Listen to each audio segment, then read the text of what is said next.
సామాన్య మెసేజ్లు. గత కొంతకాలంగా E20 పెట్రోల్ మీద దేశవ్యాప్తంగా చర్చ జరుగుతోంది. దానికి కారణం కార్లు, బైకులు పెట్రోలు తోటి నడిపేటువంటివి డ్యామేజ్ అవుతున్నాయి, షెడ్డుకి పరిమితం అవుతున్నాయి, రిపేర్లు వస్తున్నాయి అనేటువంటి వార్త వినిపిస్తుంది.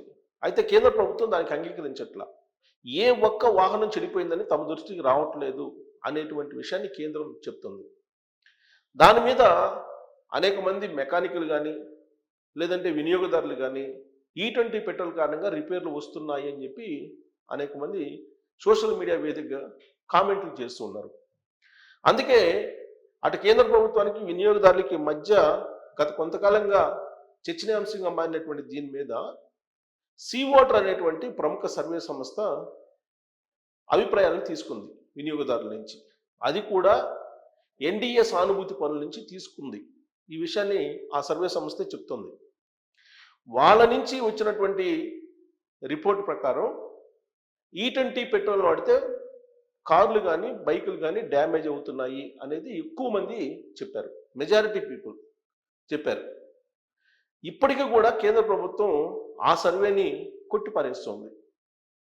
E20 పెట్రోల్ వాడకం కారణంగా ఎలాంటి డ్యామేజ్ జరగదు అని చెప్పి.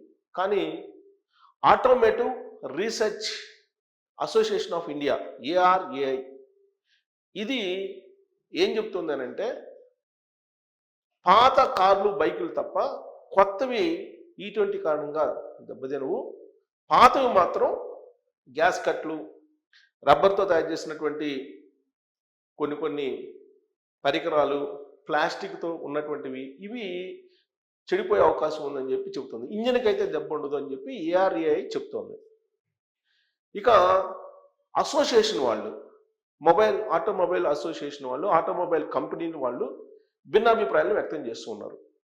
మరోవైపు ఇన్సూరెన్స్ కంపెనీలు వాళ్ళు మేము పెట్రోల్కి ఇచ్చాము అజూరెన్స్, కానీ E20 పెట్రోల్కి ఇవ్వలేదు అనేటువంటి కొర్రీలు కొన్ని కంపెనీలు పెడుతూ ఉన్నాయి. దీంతో చాలా రప్చర్గా తయారైంది సోషల్ మీడియాలో ఈ ఇష్యూ. దీని మీద కేంద్ర ప్రభుత్వం కూడా కాన్సన్ట్రేషన్ చేస్తూ ఉంది. అయితే కేంద్ర ప్రభుత్వం ఏం చెప్తుందంటే E20 పెట్రోల్ కారణంగా భారతదేశానికి 1,90,000 కోట్ల రూపాయల విదేశీ మారక ద్రవ్యం మిగిలింది, రిజర్వ్ ఉంది. 1,90,000 కోట్ల రూపాయల విదేశీ మారక ద్రవ్యం ఉంది E20 పెట్రోల్ వాడకం కారణంగా.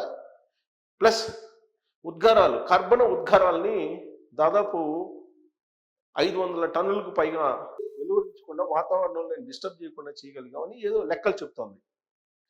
కానీ వాహనదారులు మాత్రం తమ వాహనాలు చెడిపోతున్నాయని చెప్పి మెజారిటీ పీపుల్ చెప్తూ ఉన్నారు. మొత్తం భారతదేశ వ్యాప్తంగా సుమారుగా 40,000 కోట్ల వాహనాలు ఉన్నాయి. అటు 2 వీలర్స్ కానీ లేదంటే కార్లు కానీ. దీంట్లో కార్ల పర్సెంటేజ్ చాలా తక్కువ, దాదాపు 10 కోట్ల దాకా ఉండొచ్చు అని చెప్పి అంచనా వేస్తున్నాయి. ప్రతి ఏడాది 45 లక్షల వెహికల్స్ 2 వీలర్స్ కానీ కార్లు కానీ మార్కెట్లోకి వచ్చేస్తున్నాయి, కొనుగోలు చేస్తూ ఉన్నారు. ఇది ఆటోమొబైల్ రంగం దగ్గర ఉన్నటువంటి లేదంటే వాహన్ పోర్టల్ ఉంది కేంద్ర ప్రభుత్వం దగ్గర. ఈ వాహన్ పోర్టల్లో ఉన్నటువంటి డేటా. మరి ఇన్ని వాహనాలు ఉన్నాయంటే మొత్తం భారతదేశ వ్యాప్తంగా ఉండేటువంటి ఫ్యామిలీస్లో ఈ మధ్యకాలంలో చేసినటువంటి ఫ్యామిలీ సర్వేలో 54% పీపుల్ దగ్గర, అంటే సగానికి పైగా కుటుంబాల్లో బైక్లో కారులో ఉన్నాయి. ప్రత్యేకించి మెట్రో సిటీస్లో ఎక్కువ కార్లు బైకులు వాడుతున్నారు, పెట్రోల్ మీద డిపెండ్ అవుతున్నారు. మరి వీళ్ళు ఎంత నష్టపోతున్నారు అనే దాని మీద లెక్కేస్తే కొన్ని లక్షల కోట్లు నష్టపోతున్నారు. కారణం ఏంటంటే కేంద్ర ప్రభుత్వం కూడా అంగీకరిస్తున్నటువంటి అంశం మైలేజ్ తగ్గుతుంది, 3 to 5% మైలేజ్ తగ్గుతుంది నార్మల్ పెట్రోల్ కంటే కూడా E20 పెట్రోల్ కారణంగా అనేటువంటి విషయాన్ని కేంద్ర ప్రభుత్వం అంగీకరిస్తుంది. మరి దానికి తగిన విధంగా ధర తగ్గించాలి కదా అని అంటే వితండవాదం చేస్తుంది. ఏంటి ఆ వితండవాదం అంటే నార్మల్ పెట్రోల్ కంటే ఇథనాల్ రేట్ ఎక్కువ అని చెప్పి కేంద్ర ప్రభుత్వం చెప్పేటువంటి ప్రయత్నం చేస్తుంది. రైతుల దగ్గర నుంచి సేకరించేటువంటి ఇథనాలు, రైతులు వ్యవసాయ భూముల్లో ఉండేటువంటి వ్యర్థాల నుంచి ఈ ఇథనాల్ను తయారు చేస్తారు. ఇథనాల్ కంపెనీలు ఈ మధ్య కాలంలోనే భారతదేశ వ్యాప్తంగా ఎస్టాబ్లిష్ అవుతున్నాయి. వాటి కారణంగా మొత్తం భూమి కాలుష్యం అవుతుంది, అత్యంత ప్రమాదము. ఇథనాల్ తయారు చేసేటువంటి ప్రక్రియలో ఉపయోగించేటువంటి రసాయనాలు ఏవైతే ఉన్నాయో ఈ రసాయనాలు భూమి సారాన్ని అంతా కూడా లాగేస్తాయి, మొత్తం నిర్వీర్యం చేస్తుంది భూమిని అనేటువంటి విషయాన్ని చెప్తున్నారు. అంటే అంత ప్రమాదకరం. భారతదేశంలో పొల్యూషన్ కంట్రోల్ బోర్డు అయితే ఉంది, కానీ 100% పొల్యూషన్ కంట్రోల్ బోర్డుకి నిబంధనలకు అనుగుణంగా కంపెనీలు ఏవి నడవు దాదాపుగా. ఈ ఇథనాల్ కంపెనీలకి పర్మిషన్స్ ఇచ్చారు, ఇథనాల్ తయారు చేస్తున్నారు.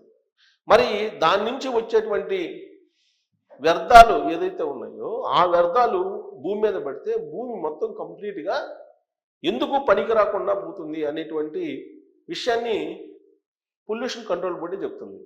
మరి ఇంత ప్రమాదకరమైనప్పటికీ ఇథనాల్ కంపెనీలు ఎస్టాబ్లిష్ చేస్తున్నారు, ఇథనాల్ పెట్రోల్ని వాడమని చెబుతున్నారు.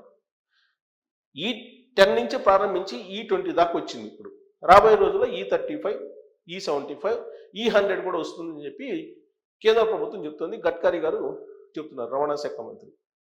ఫ్లెక్సీ ఫ్యూయల్కి సంబంధించినటువంటి వెహికల్ని కూడా ఈ మధ్యకాలంలో మారుతి కంపెనీ రిలీజ్ చేసింది. రాబోయేటువంటి రోజుల్లో ఫ్లెక్సీ ఫ్యూయల్లే మొత్తం ఉంటుంది, ఫ్లెక్సీ ఫ్యూయల్ వాహనాలనే వాడండి అని చెప్పి కూడా ప్రమోట్ చేస్తూ ఉన్నారు.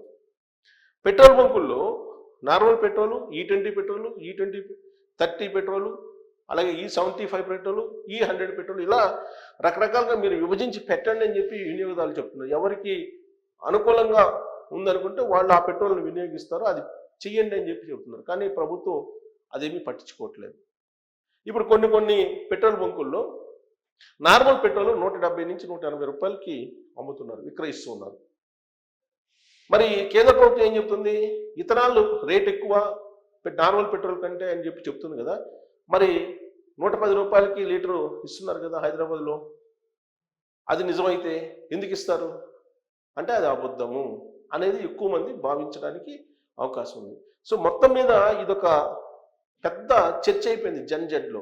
మొత్తం సోషల్ మీడియాలో కేంద్ర ప్రభుత్వం ఏం చేస్తుంది, ఈ పెట్రోల్ తోటి ఎలా వినియోగదారులని మోసం చేస్తుంది, ఆర్థిక పరంగా ఏ విధంగా వాహనాలని డ్యామేజ్ చేసేలా చేస్తుంది అనే దాని మీద రకరకాలుగా అభిప్రాయాలు వ్యక్తం చేస్తున్నారు.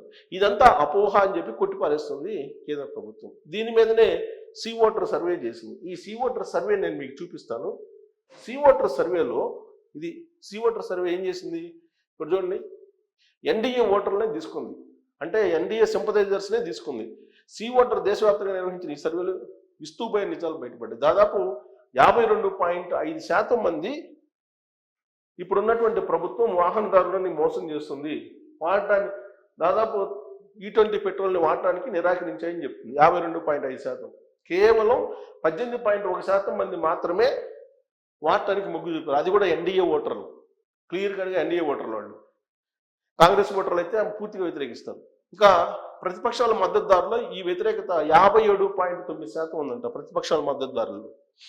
మొత్తం మీద చూసుకుంటే దేశంలో 55.5% మంది వాహనదారులు ఈ ఇంధనానికి నో చెబుతున్నారు. ఇథనాల్ కలపడం వల్ల మైలేజ్ తగ్గుతుందని 52.8% మంది, అసలు వాహనాలే పాడైపోతున్నాయని 54.2% మంది బలంగా చెబుతున్నారు. అంటే ఈ సర్వేలో మరి మెజారిటీ పీపుల్ చెప్తున్న దాన్ని కేంద్ర ప్రభుత్వం పరిగణలోకి తీసుకోవాలి కదా వాస్తవంగా. కానీ ఇదంతా అబద్ధం అని చెప్పింది కేంద్ర ప్రభుత్వం.